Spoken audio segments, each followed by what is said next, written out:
जय श्री कृष्णा दोस्तों, आप सभी का हमारे चैनल में एक बार फिर से स्वागत है। जैसा कि आप सभी को पता है कि शरादें लग चुकी हैं। इन शरादों में हम अपने पितरों का पितृपक्ष में पूर्वजों की आत्मा की शांति के लिए तर्पण या पिंडदान करते हैं। पितृपक्ष में मृत्यु की तिथि के अनुसार श्राद्ध किया जाता है। पितृदोष से मुक्ति के लिए श्राद्ध पक्ष को सबसे अच्छा समय माना जाता है। श्राद्ध में धूप दान, तर्पण, पिंडदान और ब्राह्मण भोजन से पितरों को तृप्त किया जाता है। अगर आप श्राद्ध या पितृदोष की शांति नहीं करा पा रहे हैं तो एक और आसान तरीका है जिससे आप पितृदोष से मुक्ति पा सकते हैं। भागवत गीता के पाठ से भी पितृदोष से मुक्ति पाई जा सकती है। गीता का वो ज्ञान जो भगवान श्री कृष्ण जी ने अर्जुन जी को कुरुक्षेत्र के मैदान में दिया था। इस गीता का 7वां अध्याय पितृ मुक्ति और मोक्ष से जुड़ा है।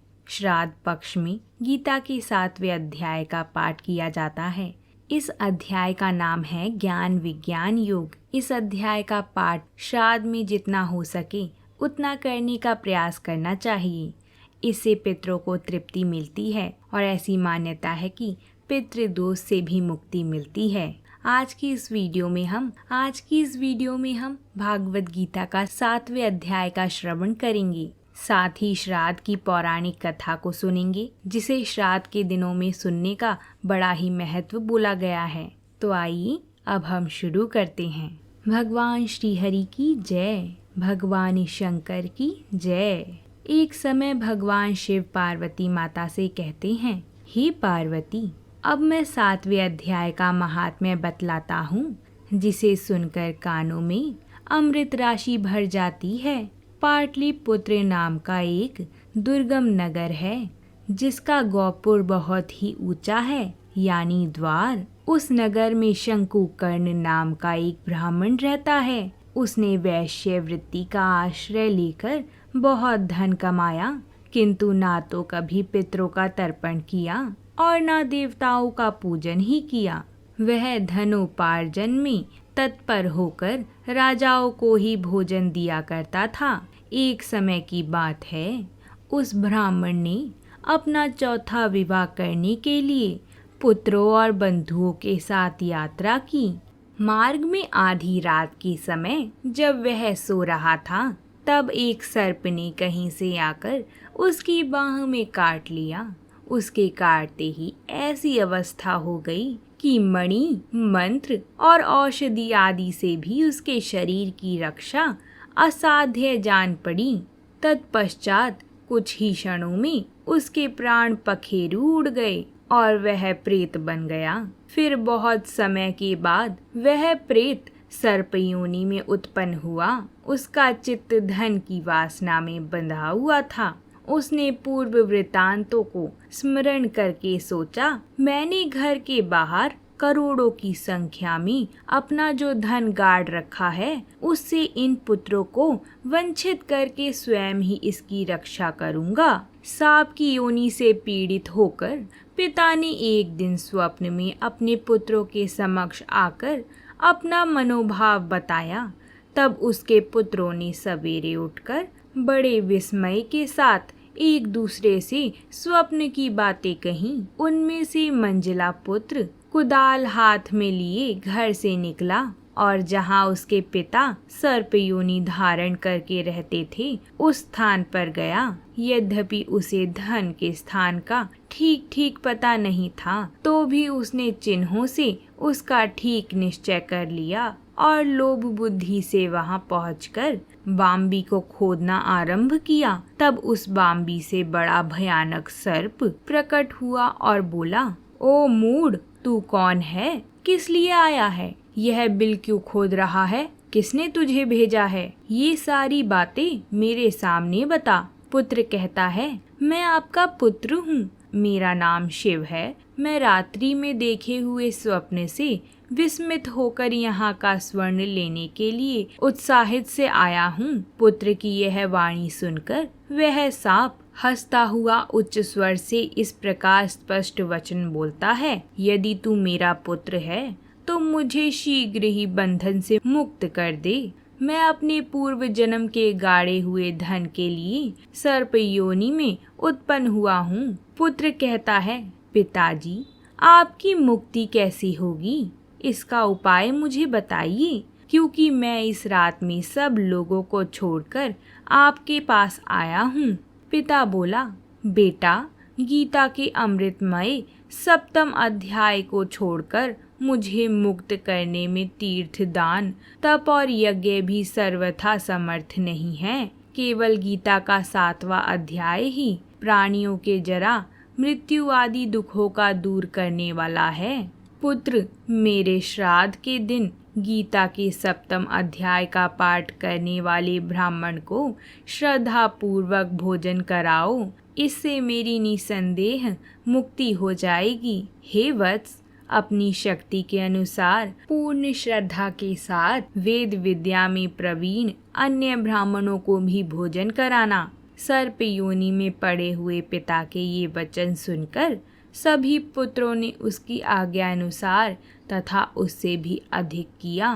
तब शंखकर्ण ने अपने सर्प शरीर को त्याग कर दिव्य देह धारण किया और सारा धन पुत्रों के अधीन कर दिया। पिता ने करोड़ों की संख्या में धन उनमें बांट दिया। उससे वह पुत्र बहुत प्रसन्न हुई। उनकी बुद्धि धर्म में लगी हुई थी, इसलिए उन्होंने बावली, कुआं, पोखरा, यज्ञ तथा देव मंदिर के लिए उस धन का उपयोग किया और अन्नशाला भी बनवाई। तत्पश्चात 7वें अध्याय का सदा जप करते हुए उन्होंने मोक्ष प्राप्त किया। हे पार्वती, यह तुम्हें 7वें अध्याय का मैंने महात्म्य कहा है, जिसके श्रवण मात्र से ही मानव सब प्रातकों से मुक्त हो जाता है। अब मैं तुम्हें भगवद गीता का 7वां अध्याय सुनाता हूँ। तुम ध्यान पूर्वक और श्रद्धा पूर्वक सुनना। इस बीच कोई भी अन्य कार्य मत करना और मन लगाकर इस कथा का श्रवण करना। सभी मिलकर बोलेंगे, श्री हरि विष्णु भगवान की जय। भागवत गीता 7वां अध्याय, ज्ञान विज्ञान योग। श्री भगवान बोले, हे पार्थ, मुझ में अनन्य प्रेम से आसक्त हुई मन वाला और अनन्य भाव से मेरे परायण होकर योग में लगा हुआ मुझको संपूर्ण विभूति, बल, ऐश्वर्य आदि गुणों से युक्त सबका आत्म रूप जिस प्रकार संशय रहित जानेगा, उसको सुन। मैं तुम्हारे लिए इस विज्ञान सहित तत्व ज्ञान को संपूर्णता से कहूँगा कि जिसको भी जानकर संसार में फिर कुछ भी जाने योग्य शेष नहीं रहता है। हजारों मनुष्यों में कुछ ही मनुष्य मेरी प्राप्ति के लिए यत्न करता है और उन यत्न करने वाले योगियों में भी कोई ही पुरुष मेरे परायण हुए मुझको तत्व से जानता है। पृथ्वी, जल, तेज, वायु तथा प्रकाश और मन, बुद्धि एवं अहंकार, ऐसे यह 8 प्रकार की विभक्त हुए मेरी प्रकृति हैं। यह 8 प्रकार के भेदों वाली तो अपरा है, अर्थात मेरी जड़ प्रकृति है। और हे महाबाहो, इससे दूसरी को मेरी जीव रूपा परा अर्थात चेतना प्रकृति जान की, जिससे यह संपूर्ण जगत धारण किया जाता है। हे अर्जुन, तू ऐसा समझ कि संपूर्ण भूत इन दोनों प्रकृतियों से उत्पन्न होने वाले हैं और मैं संपूर्ण जगत की उत्पत्ति तथा प्रलय रूप हूँ, अर्थात संपूर्ण जगत का मूल कारण हूँ। हे धनंजय, मुझसे भिन्न दूसरा कोई भी परम कारण नहीं है। यह संपूर्ण सूत्र में मणियों के जैसे मुझ में गुथा हुआ है। हे अर्जुन, जल में मैं रस हूँ, चंद्रमा और सूर्य में मैं प्रकाश हूँ, संपूर्ण वेदों में प्रणव यानी ओम मैं हूँ, आकाश में शब्द और पुरुषों में पुरुष तत्व मैं हूँ, पृथ्वी में पवित्र गंध और अग्नि में मैं तेज हूँ, संपूर्ण भूतों में मैं जीवन हूँ, अर्थात जिससे वह जीते हैं वह तत्व मैं हूँ, तथा तपस्वियों में तप मैं हूँ। हे अर्जुन, तुम संपूर्ण भूतों का सनातन बीज यानी कारण मुझे ही जान लो। मैं बुद्धिमानों की बुद्धि और तेजस्वियों का तेज हूँ। हे भरत श्रेष्ठ, आसक्ति और कामनाओं से रहित बलवानों का बल अर्थात सामर्थ्य मैं हूँ, और सब भूतों में धर्म के अनुकूल अर्थात शास्त्रों के अनुकूल काम मैं हूँ। और जो भी सत्व गुण से उत्पन्न होने वाले भाव हैं और जो रजोगुण से तथा तमोगुण से उत्पन्न होने वाले भाव हैं, उन सबको तू मेरे से ही होने वाली हैं ऐसा जान, परंतु वास्तव में उनमें मैं और वह मुझ में नहीं है। गुणों के कार्य रूप सात्विक, राजसिक और तामसिक, इन तीनों प्रकार के भाव से यह सारा संसार मोहित हो रहा है। इसलिए इन तीनों गुणों से परे मुझ अविनाशी को वह तत्व से नहीं जानता।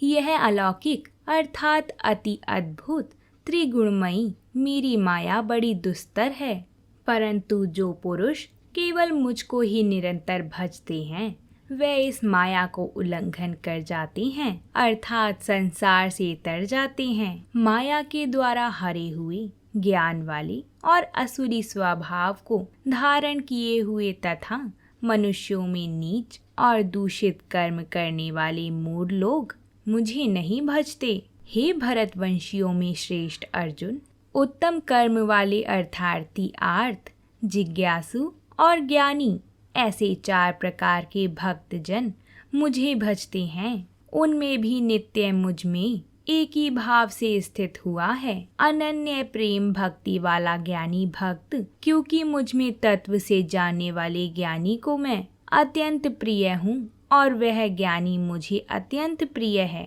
ये सभी उदार हैं अर्थात श्रद्धा सहित मेरे भजन के लिए समय लगाने वाले होने से उत्तम है, परंतु ज्ञानी तो साक्षात मेरा स्वरूप ही है ऐसा मेरा मत है। क्योंकि वह मदगत मन बुद्धि वाला ज्ञानी भक्त अति उत्तम गति स्वरूप मुझ में ही अच्छी प्रकार स्थित है, बहुत जनों की अंत के जन्म में तत्व ज्ञान को प्राप्त हुआ ज्ञानी सब कुछ वासुदेव ही हैं। इस प्रकार मुझे भजता है वह महात्मा अति दुर्लभ होता है। उन भोगों की कामना द्वारा जिनका ज्ञान हरा जा चुका है, वे लोग अपने स्वभाव से प्रेरित होकर उस नियम को धारण करके अन्य देवताओं को भजते हैं अर्थात पूजते हैं। जो सकाम भक्त जिस देवता के स्वरूप को श्रद्धा से पूजना चाहता है, उस भक्त की श्रद्धा को मैं उसी देवता के प्रति स्थिर करता हूँ। वह पुरुष उस श्रद्धा से युक्त होकर उस देवता का पूजन करता है और उस देवता से मेरे द्वारा ही विधान किए हुए उन इच्छित भोगों को निसंदेह प्राप्त करता है। परंतु उन अल्प बुद्धि वालों का वह फल नाशवान है तथा वह देवताओं को पूजने वाले देवताओं को प्राप्त होते हैं और मेरे भक्त चाहे जैसे ही भजें अंत में मुझे ही प्राप्त करते हैं। बुद्धिहीन पुरुष मेरे अनुत्तम अविनाशी परम भाव को ना जानते हुए मन इंद्रियों से परे मुझ सच्चिदानंद घन परमात्मा को मनुष्यों की भांति जानकर व्यक्तियों के भाव को प्राप्त हुआ मानते हैं। अपनी योग माया से छिपा हुआ मैं सबके प्रत्यक्ष नहीं होता, इसलिए यह अज्ञानी जन समुदाय मुझे जन्म रहित अविनाशी परमात्मा को तत्व से नहीं जानता अर्थात मुझको जन्मने और मरने वाला समझता है। हे भरतवंशी अर्जुन, संसार में इच्छा और द्वेष से उत्पन्न हुए सुख और दुख आदि द्वंद्व रूप मोह से संपूर्ण प्राणी अति अज्ञानता को प्राप्त हो रहे हैं। निष्काम भाव से श्रेष्ठ कर्मों का आचरण करने वाला जिन पुरुषों का पाप नष्ट हो गया है, वह राग द्वेष आदि जनित द्वंद्व रूप मोह से मुक्त और दृढ़ निश्चय वाले पुरुष मुझको भजते हैं। जो मेरे शरण होकर जरा और मरण से छूटने के लिए यत्न करते हैं, वह पुरुष उस ब्रह्म को तथा संपूर्ण अध्यात्म को और संपूर्ण कर्म को जानते हैं। जो पुरुष अधिभूत और अधिदेव के सहित तथा अधियज्ञ के सहित सबका आत्म रूप मुझे अंतकाल में भी जानते हैं, वे युक्त चित्त वाले पुरुष मुझको ही जानते हैं, अर्थात मुझको ही प्राप्त होते हैं। इस प्रकार उपनिषद, ब्रह्म विद्या तथा योग शास्त्र स्वरूप श्रीमद् भगवद गीता में श्री कृष्ण तथा अर्जुन के संवाद में ज्ञान विज्ञान योग 7वां अध्याय संपूर्ण होता है। तो इस प्रकार हमने भगवद गीता का 17वां अध्याय पढ़ा और सुना, जिसमें भगवान ने स्वयं अपने स्वरूप को बताया है। अब हम भगवान की कृपा से श्राद्ध की पौराणिक कथा को सुनेंगे। आप सभी ध्यान और श्रद्धा पूर्वक इसे सुनें। पितृपक्ष की पौराणिक कथा के अनुसार एक समय एक नगर में जोगे तथा भोगे 2 भाई रहते थे। दोनों अलग अलग रहा करते थे। जोगे धनी था और भोगे निर्धन था। दोनों में परस्पर बड़ा प्रेम था। जोगे की पत्नी धन का अभिमान करती थी, किंतु भोगे की पत्नी बड़ी सरल हृदय वाली थी। पितृपक्ष आने पर जोगे की पत्नी ने उससे पितृ का श्राद्ध करने के लिए कहा तो जोगे इसे व्यर्थ का कार्य समझकर टालने की चेष्टा करने लगा, किंतु उसकी पत्नी समझाती थी कि यदि ऐसा नहीं करोगी तो लोग बातें बनाएंगे। फिर उसे अपने मायके वालों को दावत पर बुलाने और अपनी शान दिखाने का यह उचित अवसर लगा। अंततः वह बोली, आप शायद मेरी परेशानी की वजह से ऐसा कह रहे हैं, किंतु इसमें मुझको कोई परेशानी नहीं होगी। मैं भोगे की पत्नी को बुला लूंगी, दोनों मिलकर सारा काम कर लेंगी। फिर उसने जोगे को अपने पीहर न्योता देने के लिए भेज दिया। दूसरे दिन उसके बुलाने पर भोगे की पत्नी सुबह सवेरे आकर काम में जुट गई। उसने रसोई तैयार की, अनेक पकवान बनाए, फिर सभी का काम निपटाकर अपने घर आ गई। आखिर उसे भी तो पितरों का श्राद्ध तर्पण करना था। इस अवसर पर न जोगे की पत्नी ने उसे रोका, न वह रुकी। शीघ्र ही दोपहर हो गई। पितृ भूमि पर उतरे। जोगे भोगे के पितृ पहले जोगे के यहाँ गए तो क्या देखते हैं कि उसके ससुराल वाले वहाँ भोजन पर जुटे हुए हैं। निराश होकर वह भोगे के यहाँ गए।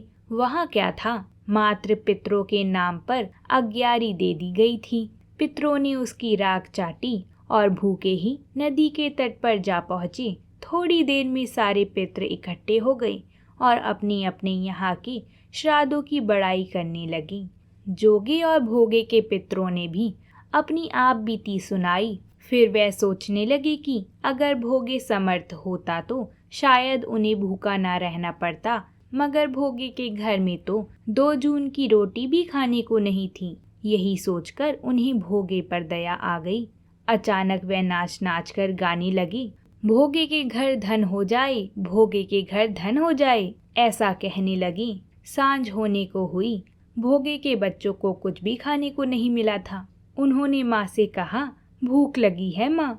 तब उन्हें टालने की गरज से भोगे की पत्नी ने कहा, अच्छा जाओ, आंगन में हौदी औंधी रखी है, उसे जाकर खोलो और जो कुछ भी मिले बांट कर खा लेना। बच्चे वहाँ पहुँचे तो क्या देखते हैं कि हौदी मोहरों से भरी पड़ी थी। वह दौड़ते दौड़ते माँ के पास पहुँची और उसे सारी बात बताई। आंगन में आकर भोगे की पत्नी ने यह सब कुछ देखा तो इस प्रकार भोगे भी धनी हो गया, मगर धन पाकर वह घमंडी नहीं हुआ। दूसरे साल का पितृपक्ष आया। श्राद्ध के दिन भोगे की स्त्री ने 56 प्रकार के व्यंजन बनाए। ब्राह्मणों को बुलाकर श्राद्ध किया, भोजन कराया, दक्षिणा दी। जेठ जेठानी को सोने चांदी के बर्तनों में भोजन कराया। इससे पितृ बड़े प्रसन्न हुए और तृप्त हुए। अपने पितरों के लिए जो कोई भी कार्य करें उसे श्रद्धा पूर्वक करें। प्रत्येक व्यक्ति को इस पक्ष में श्राद्ध का कार्य अपनी सामर्थ्य अनुसार श्रद्धा पूर्वक करना चाहिए। शास्त्रों में 3 ऋण विशेष माने गए हैं, देव, ऋषि और पितृ ऋण। शास्त्रों में कहा गया है कि श्राद्ध से तृप्त होकर पितृ ऋण समस्त कामनाओं को तृप्त करते हैं। श्राद्ध करने के लिए सबसे श्रेष्ठ समय दोपहर का कुतुब काल और रोहिणी काल होता है। कुतुब काल में किए गए दान का अक्षय फल मिलता है। प्रातः काल और रात्रि में श्राद्ध करने से पितृ नाराज हो जाते हैं। श्राद्ध के दौरान पितरों को गाय के दूध से बनी हुई खीर अर्पित करना चाहिए और उसके बाद ब्राह्मणों को भोजन कराना चाहिए। लेकिन ब्राह्मण को खाना खिलाने से पहले गाय, कुत्ते, कौवे, देवता और चींटियां यानी पंचबली के लिए भोजन पत्ते पर निकाल देना चाहिए। ब्राह्मण को भोजन के साथ साथ अपनी सामर्थ्य के अनुसार दक्षिणा और वस्त्र आदि दान देना चाहिए। ऐसा कहा जाता है कि ब्राह्मण को किया हुआ दान हमारे पितरों को ही मिलता है। इस दिन घर में हर तरफ गंगा जल का छिड़काव करना चाहिए। श्राद्ध के लिए गंगा जल, शहद, दूध, सफेद वस्त्र, ब्राह्मण वस्त्र और तिल सबसे मुख्य सामग्री होती है। ऐसा कहा जाता है कि जिस तिथि को माता पिता का देहांत होता है उसी तिथि को पितृपक्ष में उनका श्राद्ध किया जाता है। पितृपक्ष में अपने पितरों के निमित्त जो भी अपनी शक्ति सामर्थ्य के अनुरूप शास्त्र विधि से श्रद्धा पूर्वक श्राद्ध करता है उसके सकल मनोरथ सिद्ध होते हैं और घर परिवार, व्यवसाय तथा आजीविका में हमेशा उन्नति होती है। साल 2023 में श्राद्ध की तिथियां इस प्रकार होंगी। 29 सितंबर शुक्रवार के दिन पूर्णिमा श्राद्ध होगी। 30 सितंबर शनिवार को द्वितीया श्राद्ध होगी। 1 अक्टूबर रविवार के दिन तृतीया श्राद्ध होगी। 2 अक्टूबर सोमवार के दिन चतुर्थी श्राद्ध होगी। 3 अक्टूबर को मंगलवार पंचमी श्राद्ध। 4 अक्टूबर बुधवार के दिन षष्ठी श्राद्ध। 5 अक्टूबर गुरुवार सप्तमी श्राद्ध। 6 अक्टूबर शुक्रवार के दिन अष्टमी श्राद्ध होगी। 7 अक्टूबर शनिवार के दिन नवमी श्राद्ध होगी। 8 अक्टूबर रविवार के दिन दशमी श्राद्ध होगी। 9 अक्टूबर सोमवार के दिन एकादशी श्राद्ध होगी। 11 अक्टूबर बुधवार के दिन द्वादशी श्राद्ध होगी। 12 अक्टूबर गुरुवार के दिन त्रयोदशी श्राद्ध होगी।